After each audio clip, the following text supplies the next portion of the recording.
हाय नमस्ते दोस्तों, online study 2020 में आपका स्वागत है। मैं प्रिंस विजय। मैं आपको आज प्रश्नावली 4.2 का 2 नंबर का सवाल बताने जा रहा हूँ।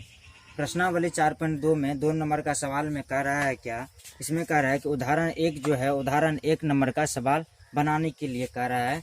और उदाहरण 1 में क्या है, उदाहरण 1 में कह रहा है, उदाहरण 1 में है जॉन और जीवंती दोनों के पास कुल मिलाकर 45 कंचे हैं। आप भी देख लीजिए क्या है, आप अच्छी तरीक़ा से देख लीजिए। मैं जूम कर, जॉन और जीवंती दोनों के पास कुल मिलाकर 45 कंचे हैं।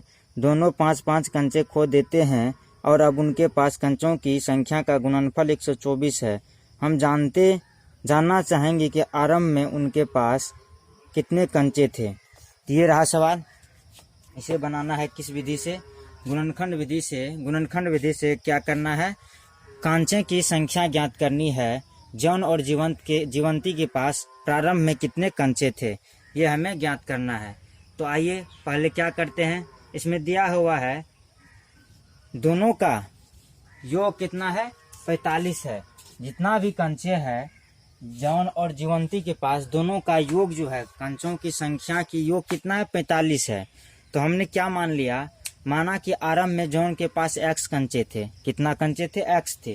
तो जीवंती के पास कितना हो जाएगा, यदि x उसके पास है तो जीवंती के पास अब दोनों का सम कितना है, दोनों मिला के यदि 45 है, दोनों मिला के कंचे की संख्या 45 है।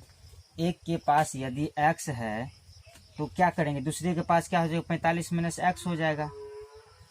यदि मैं कहूँ आप दो आदमी के पास मिला के, 2 आदमी को मिला के 10 कलम है।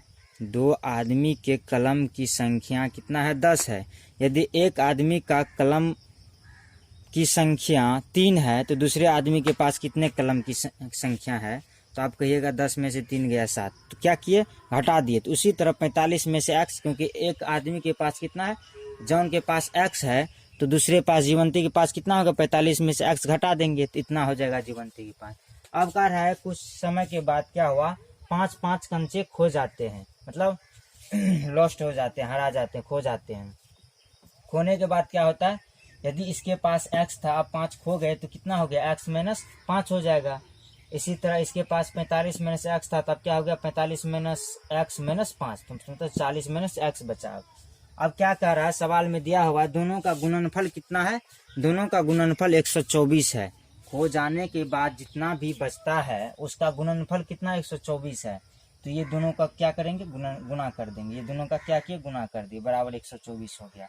अब हम क्या किए, ये गुना कर लिए, इसको और इससे गुना कर लिए। अब गुना कैसे होता है आप जानते होंगे। इनको इनसे एक बार गुना किए तो ये लिख लिए, फिर इनको इनसे गुना किए तो ये हो गया। अब इनको दोनों को कर लिए इनसे, अब फिर इसको इससे करेंगे, दोनों को इससे करेंगे तो x गुना x, माइनस है, माइनस यहाँ पे कुछ नहीं रहता तो प्लस होता है, तो प्लस माइनस क्या होता है, माइनस, x गुना x, x स्क्वायर। अब ये, अब क्या यहाँ पे माइनस है, यहाँ भी माइनस है, माइनस गुना माइनस प्लस, 5 गुना x, 5x बराबर 124। अब क्या है, यहाँ पे देखिए, इसका और इसका जाति एक है, 40x और 5x। तो क्या करेंगे, इसको जोड़ देंगे। इसके भी आगे जोड़ है, इसके भी आगे जोड़ है, तो क्या करेंगे, इन दोनों को जोड़ेंगे। 40x 5x क्या हो जाएगा, 45x। अब इनको क्या किया, हम पहले लिख लिए, इसके आगे माइनस है तो माइनस x स्क्वायर, प्लस 45 है, ये माइनस में है तो माइनस है। इधर क्या करेंगे, ये इधर ये प्लस में है, क्या है, बराबर के राइट हैंड साइड में क्या है, प्लस में है, तो ये इधर आया लेफ्ट हैंड साइड में क्या हो गया, माइनस में हो गया, बराबर 0 हो गया। अब देखिए ये दोनों माइनस में ही है तो क्या हो गया, जुट जाएगा, जुट जाएगा तो इतना हो जाएगा। इनको वही लिखे। अब दोनों में क्या किए, माइनस हम कॉमन ले लिए, माइनस कॉमन ले लिए तो इससे माइनस हट गया, माइनस कॉमन ले लिए तो एक्स स्क्वायर बचा। इसमें प्लस है, माइनस कॉमन ले लिए तो माइनस हो गया, क्योंकि माइनस गुना माइनस करेंगे तो फिर प्लस हो जाएगा, इसलिए यहाँ माइनस बचा। यहाँ पर माइनस है, माइनस निकाल लिए तो क्या बचा, प्लस बचा, बराबर 0। अब माइनस को इधर कर देंगे तो ये 0 हो जाएगा। अब फिर इनको यहाँ पे लिख लिए। अब क्या करेंगे, इनको ब्रेक करेंगे।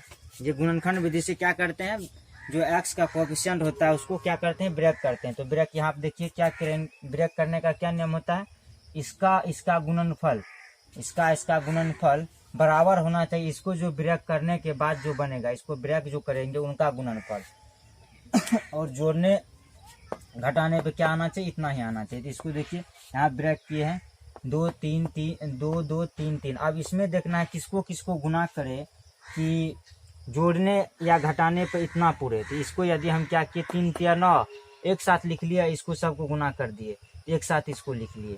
तो 36 और 9 को यदि जोड़ते हैं तो क्या 45 होता है, और दोनों को गुना करते हैं तो इन दोनों के गुना के बराबर होता है। तो यही लिख लिए। यहाँ पर -45 है इसीलिए -36 -9 किए हैं। तो अब क्या किए इसमें देखिए, इसमें x इसमें भी x, तो x कॉमन ले लिए, तो x कॉमन इनसे ले लेंगे तो क्या बचेगा, x बचेगा। इससे कॉमन ले लेंगे 36 बचेगा। इसमें से 9 कॉमन ले लिए तो क्या बचा, x बचा। इसमें से 9 कॉमन ले लिए तो माइनस का 36 बराबर 0।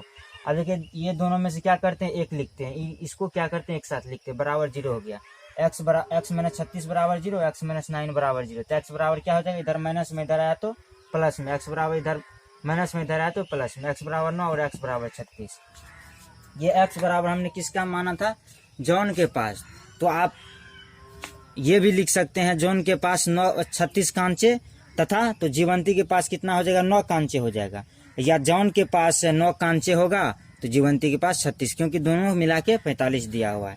इसीलिए आप इसमें घबराइएगा नहीं कि 9 इसके पास होगा तो 36 इसके पास, तो इसके पास क्यों नहीं 36 हुआ।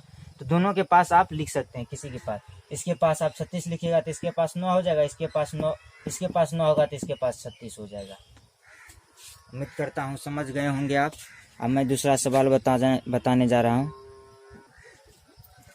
अब देखिए दूसरा नंबर का सवाल है। दूसरा में क्या कह रहा है, मैं आप लोग को एक बार दूसरा नंबर का सवाल दिखा दूं। दूसरा नंबर का सवाल में है, ये देखिए दूसरा नंबर का सवाल यहाँ पे है। कह रहा है एक कुटीर उद्योग एक दिन में कुछ खिलौने निर्मित करता है। प्रत्येक खिलौने का मूल्य रुपयों में 55 में से एक दिन में निर्माण किए गए खिलौने की संख्या को घटाने से प्राप्त संख्या के बराबर है। किसी एक दिन कुल निर्माण लागत 750 रुपया थी। हम उस दिन निर्माण किए गए खिलौनों की संख्या ज्ञात करना चाहेंगे। तो ये रहा सवाल। अब है इसको कैसे बनाएंगे। तो हम क्या मान लिए, उस दिन का निर्माण खिलौना की संख्या हम मान लिए x। क्या मान लिए, उस दिन जितना भी खिलौना का निर्माण किया गया उस दिन का कितना x मान लिए, x मान लिए। और इसका कहता है लागत कितना है, 55 में से जितना निर्मित रहता है उसको घटाने से जो होता है उतना उसका एक खिलौने का निर्माण लागत होता है। ये रुपया में होता है, इतना हो गया, इसीलिए 55 माइनस x हो जाएगा। अब उस दिन का कुल निर्माण लागत कितना होगा, इतना संख्या में उत्पन्न किया, x गो उसने निर्माण किया और उसका लागत है एक गो का इतना है, तो x गो का कितना हो जाएगा, इतना गुना x, और कुल लागत है 750, तो इसीलिए इसको गुना करेंगे 750 हो गया। अब इनको इनसे गुना किए, एक बार इनको इनसे गुना किए तो ये हो गया बराबर 750 हो गया, 750 हो गया। 750 को इधर करेंगे, ये माइनस में आ जाएगा, बराबर 0 हो गया। 55x minus x square minus 750 बराबर 0 हो गया। अब माइनस इसमें कॉमन लेंगे, एक्स स्क्वायर माइनस 55, यहाँ पे माइनस प्लस है इसीलिए माइनस में आ गया 55x, यहाँ पे माइनस है तो ये प्लस हो गया बराबर 0। ये माइनस को इधर भेज देंगे, 0 हो गया। X square minus 55x plus 750 बराबर 0। एक्स स्क्वायर माइनस, आप क्या करेंगे, इसको ब्रेक करेंगे, तोड़ते हैं, इसको तोड़ दिए, 30 और 25 में तोड़ दिए, तो 30 25 और क्या हो गया इतना। इसमें क्या करेंगे, कॉमन ले लेंगे x, इससे कॉमन लेंगे x तो ये बचेगा, इससे कॉमन लेंगे तो 30 बचेगा। ये दोनों में 25 कॉमन ले लिए, x बचेगा, इसलिए 30 बचा। अब क्या करेंगे, इनको एक साथ लिखते हैं, लिख लिए, इसको एक साथ लिखते हैं, लिख लिए, बराबर 0 हो गया। x माइनस 25 बराबर 0, x माइनस 30 बराबर 0, तो x बराबर क्या हो जाएगा, ये 25 हो जाएगा, x बराबर 30 हो गया। अतः उस दिन निर्मित खिलौने की संख्या कितना हो जाएगा, 25, और प्रत्येक खिलौने की लागत क्या हो जाएगा, 30 रुपया। या आप ये भी लिख सकते हैं, उस दिन निर्मित खिलौने की संख्या 30 और प्रत्येक खिलौने की दाम 25 रुपया, क्योंकि x का मान 30 और 25 निकला है। तो हमने क्या माना था, x का निर्मित खिलौनों की संख्या, तो 30 ये लिखिएगा तो दाम हो जाएगा एक खिलौने का 25 रुपया। यदि 25 मानते हैं तो एक खिलौने का दाम कितना हो जाएगा, 30 रुपया। अब कोई भी लिख सकते हैं।